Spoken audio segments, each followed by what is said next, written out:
Action. বাড়িতে আর কেউ নেই, মানে বাবা মা? নমস্কার, আমি আপনাদের অভিজ্ঞ ভট্টাচার্য। আমাদের নতুন ছবি এই প্রেম তোকে কি করে বোঝাই, আর আমার খুব প্রিয় একজন পরিচালক, আপনাদেরও প্রিয়, মানস গড়াই এটা পরিচালনা করেছে। আমি মানুষের এটা প্রথম কাজ করলাম। আমার অভিজ্ঞতা খুব ভালো পরিচালনা।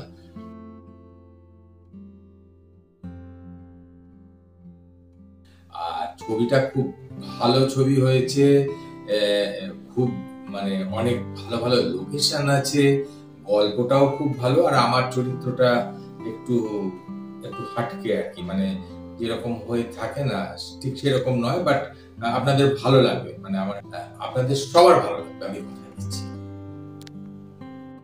বন্ধু বান্ধব ছেড়ে বাবার খবর নিচ্ছিস?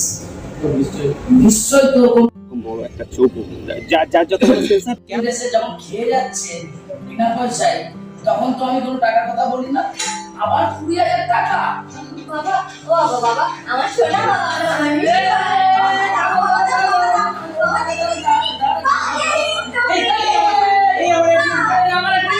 এই প্রেম তোকে কি করে বোঝাই। ডিরেক্টর মানস গড়াই, সপ্তসুর এন্টারটেইনমেন্টের ছবি এটা। অসাধারণ গল্প, একেবারে নতুনত্বের স্বাদ দর্শকরা পাবে। আমি খুব এক্সাইটেড এই ছবিটা করে, যে এই ছবিটাতে আমি কাজ করেছি এবং জানি যে দর্শকরা এটা দেখবেই, পছন্দ করবেই। জায়গাটা নেই, এটা একটা লাইট ঠিক আছে, বাবা কি করছিস? ঠিক আছে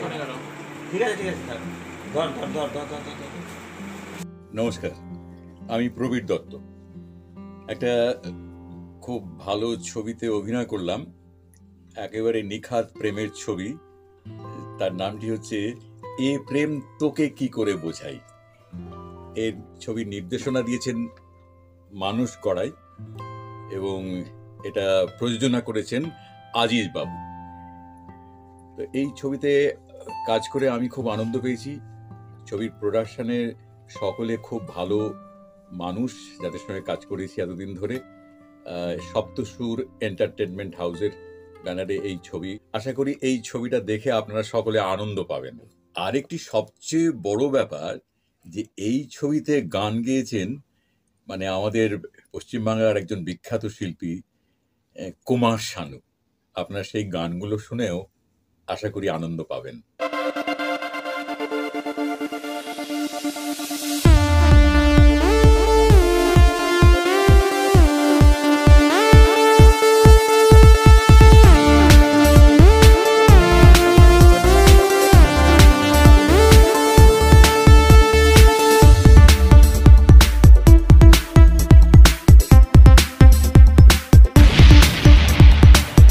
হারালে আসবে